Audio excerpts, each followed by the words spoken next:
देश के 79वें स्वतंत्रता दिवस के मौके पर प्रधानमंत्री नरेंद्र मोदी ने ऐतिहासिक लाल किले की प्राचीर से ध्वजारोहण किया। उन्होंने आजादी के नायक राष्ट्रपिता मोहनदास करमचंद गांधी के समाधि स्थल राजघाट पर पहुंचे, श्रद्धांजलि दी। ध्वजारोहण के बाद प्रधानमंत्री ने लाल किले की प्रचार से संबोधित किया। प्रधानमंत्री ने देश के दुश्मनों, खासतौर पर पाकिस्तानी समर्थित आतंकवाद पर जोरदार हमला किया। उन्होंने कहा कि पहलगाम में 22 अप्रैल को बेगुनाह भारतीय नागरिकों के हत्यारों और उनके मददगारों को ऑपरेशन सिंदूर ने अच्छा सबक सिखाया है। भारतीय सेनाओं को पूरी छूट थी कि वो अपना लक्ष्य, समय और तरीका चुने, लेकिन दुश्मनों को नेस्तनाबूद करें। पीएम ने आगाह किया कि अगर फिर कोई आतंकी घटना दोहराने की हिमाकत की जाएगी तो दुश्मन परिणाम भुगतने के लिए तैयार है। हमारा देश कई दशकों से आतंक को झेलता आया हुआ है। देश के सीने को छलनी कर दिया गया है। अब हमने एक न्यू नॉर्मल प्रस्थापित किया। आतंक को और आतंकी को पालने पोसने वालों को, आतंकियों को ताकत देने वालों को अब हम अलग अलग नहीं मानेंगे।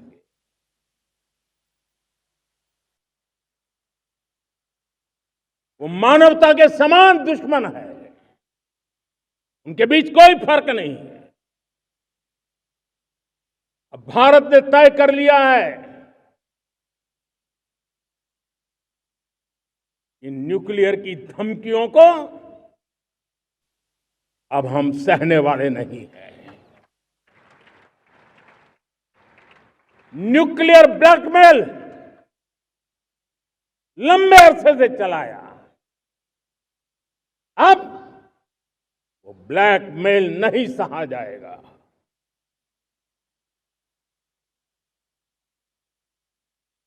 आगे भी अगर दुश्मनों ने ये कोशिश जारी रखी, हमारी सेना तय करेगी, सेना की शर्तों पर, सेना जो समय निर्धारित करे उस समय पर, सेना जो तौर तरीके तय करे उस तौर तरीके से, सेना जो लक्ष्य तय करे उस लक्ष्य को अब हम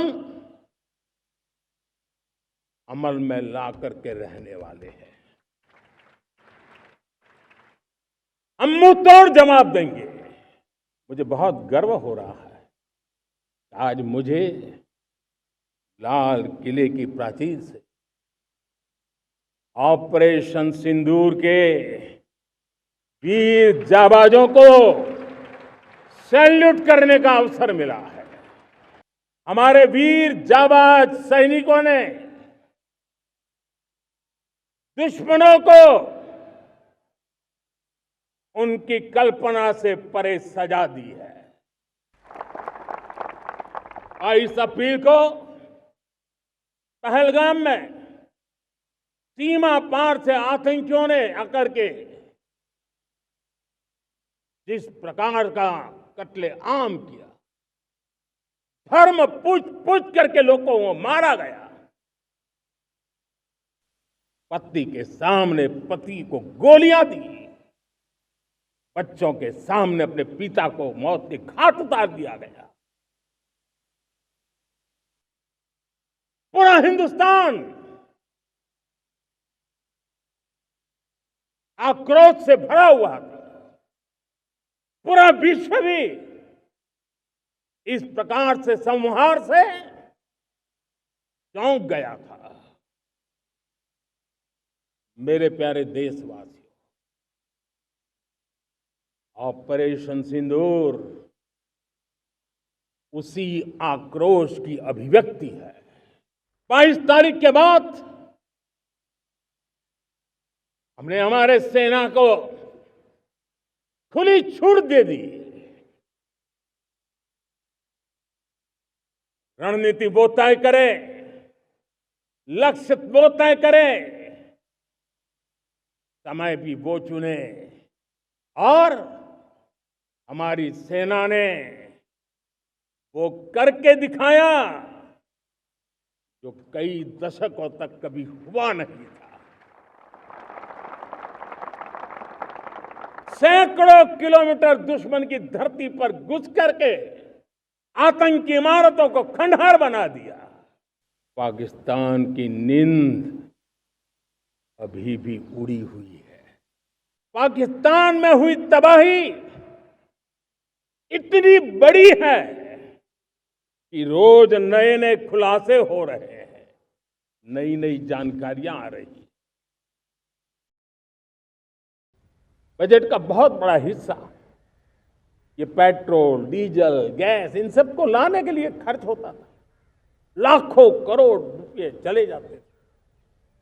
अगर हम ऊर्जा में डिपेंडेंट न होते तो वो धन मेरे देश के नौजवानों के भविष्य के लिए काम आता। वो धन मेरे देश के गरीबों को गरीबी के खिलाफ लड़ाई लड़ने में काम आता। वो धन मेरे देश के किसानों के कल्याण में काम आता। वो धन मेरे देश के गांव की परिस्थिति को पलटने के लिए काम आता। लेकिन हमें विदेशों को देना पड़ रहा। अब हम आत्मनिर्भर बनने की दिशा में काम कर रहे हैं। देश को विकसित बनाने के लिए हम अब समुद्र मंथन की तरफ भी जा रहे हैं। हमारे समुद्र के मंथन को